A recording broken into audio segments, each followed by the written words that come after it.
Hey everyone, welcome back to Dink and Dissect. On this channel, we do a full match analysis where we focus on shot selection, court positioning, and the decisions that actually win or lose pickleball games. So in this match, it is the sixth and final match of our tournament, and our opponent has a clear game plan. See if you can spot it. And they do a good job of sticking to it whether they're up or down in the game. Something like this can really bode well for your chances of advancing. If you are able to execute it well and you are not going to freestyle into the game. So let's go ahead and jump right into the game and see exactly what that game plan was. So let's go ahead and talk about this first point, and it's a good drop to get in there. You see that there's a lot of margin over that drop to get us in, and good job there. That ball is taken with the forehand, just a little high and goes out of bounds, but you do want to be aggressive with that ball when it's that high over the net.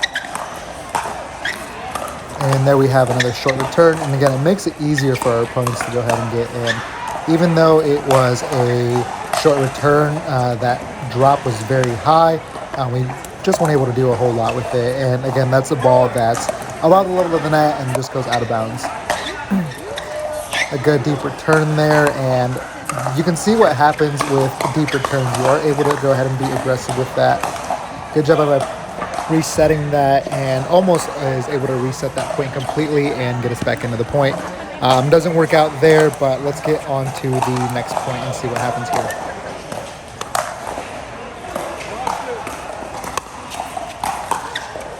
And another short return, and our partner does put a lot of loft on that ball. Good job being able to finish that one off. When you get in that high, you have to stay aggressive with those balls. But again, the same theme has kept popping up, where those returns are short and we are giving a free pass to our opponent into the kitchen. And there's an opportunity where my partner is able to drive, and we know that those drives are very successful. I have a good opportunity to go ahead and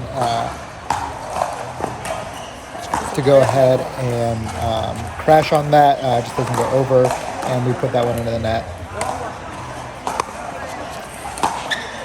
There you have a deep return, and our opponent does a good job dropping that from out deep and going ahead and getting into this. And that's one of those where on the right side, you're trying to create a very aggressive roll to add a pop-up, and that is the danger with being aggressive with those rolls. So if you want to do that like I do there, it is very opportunistic, but just have to do it more often. And another short return, and these players have shown that they know the importance of getting to the kitchen. And you can see, even though it is a very short return, they are, instead of driving it like we've seen in other videos, they are going ahead and dropping the ball and just getting in and establishing themselves. So good job by them. This one is a good return, makes them back up, and maybe that's why they are dropping. That's another shot that almost goes into the net, just goes out of bounds. But another heavy roll that luckily skips over the tape and hits on their side. But you can see that their drives aren't too great, and they are better droppers than they are drivers, it looks like.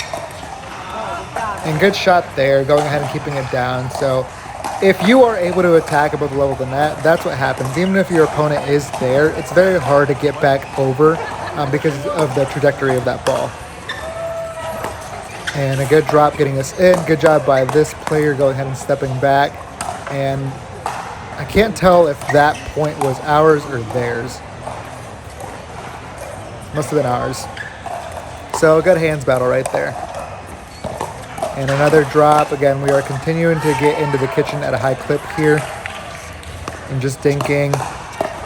Not a whole lot here. We're just waiting for somebody to pop it up and give us a shot. This is the last game, and as you can see, it looks like both teams are both a little tired. This is a very slower paced game. Good job there spotting the opening with my partner earning and me covering the middle. There is a big gap to my right side.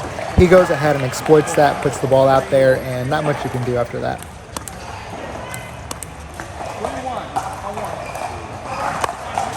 So here we go with the big serve.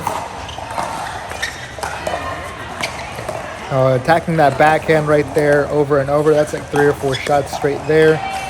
And he just goes ahead and puts one into the net. It did look like he was kind of going down the line. I don't think I would have been able to reach that Ernie, but with the speed of that ball, that would have been easy for my partner to go ahead and get with his backhand, and we just continue to move forward from there. A good drop.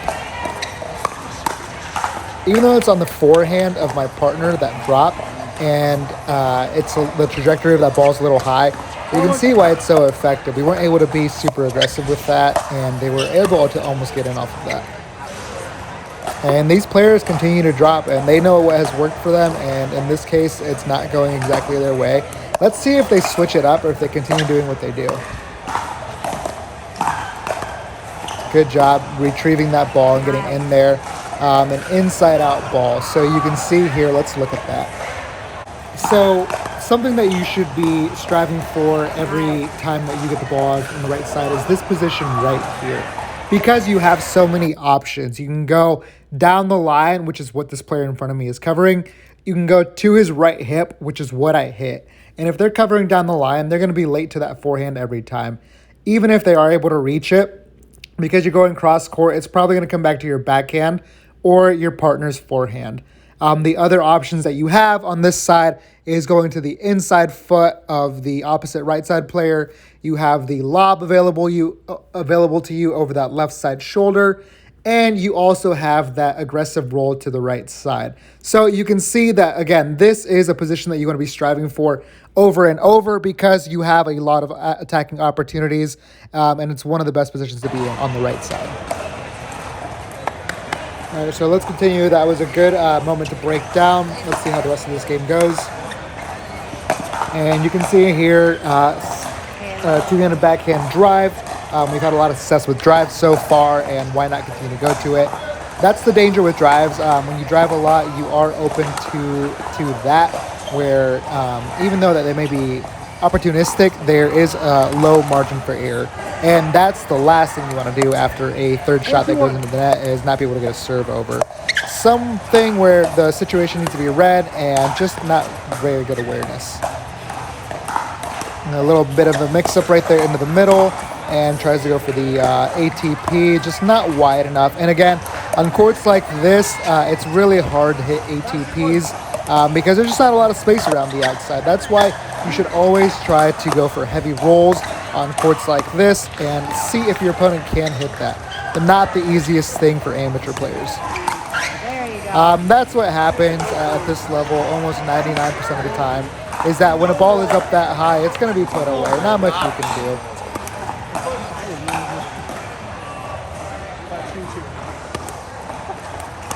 That is a pretty cool paddle, the Proton. I think those got banned for a little bit. I wonder if they're back in. And again, you see the same issue pop up, short returns, and surprisingly that one doesn't go over the net, but you make it easier for your opponents to get in. Let's see how this third shot looks. We are able to get in on the fifth shot because of the drive, and they missed that volley right there. So you can see that drives are used to, one, hopefully score points, but probably not a whole lot. And even though he has a big overhead, you want to get a paddle on that and see if you can get that ball over one more time. It didn't work out there for us that time. A drive that sets up an easy fifth shot, and one of the instances where the drive did work out for me this whole tournament. Leads to a hands battle there at the end. Just was not able to put that away. But you should inherently not be afraid of hands battles, especially if you are down big, because those can be 50-50 odds. And sometimes, you win 2 or 3 in a row.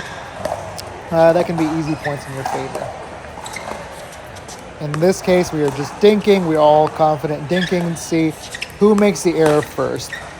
He goes for a wide attack down the middle and hits it perfectly.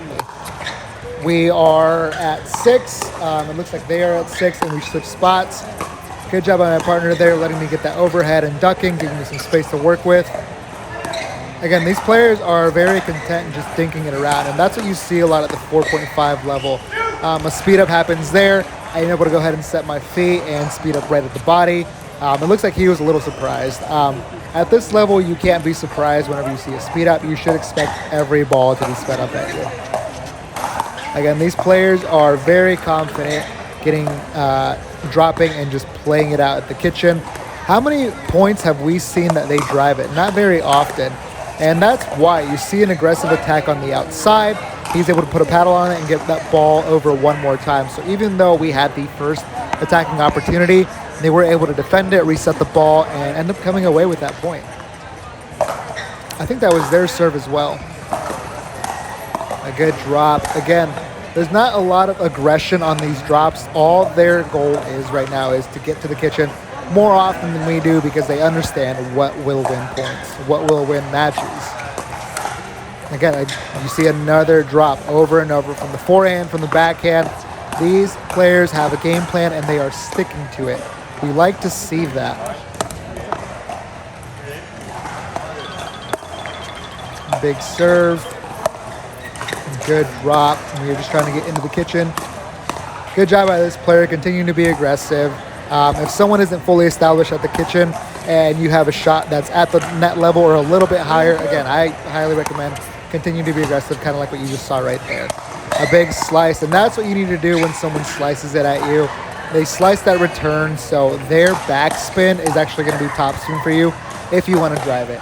I suppose you could drop it, but when someone gives you a slice on a return, that's almost always a green light for me to go ahead and drive it, because you can hit that nearly as hard as you want, because it's going to stay in, because you're going to have double the top spin.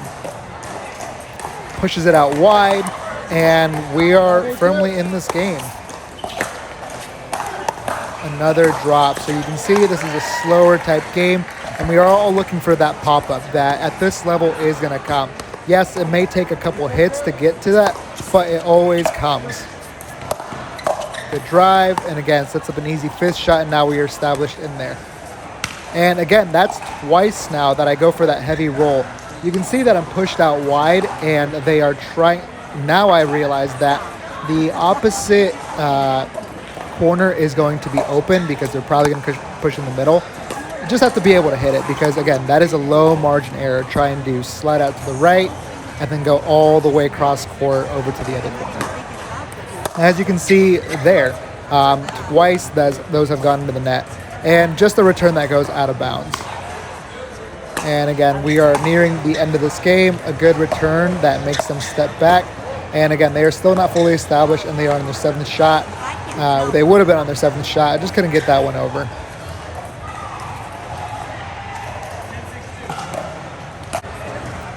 And here we go towards, I think this is the last point.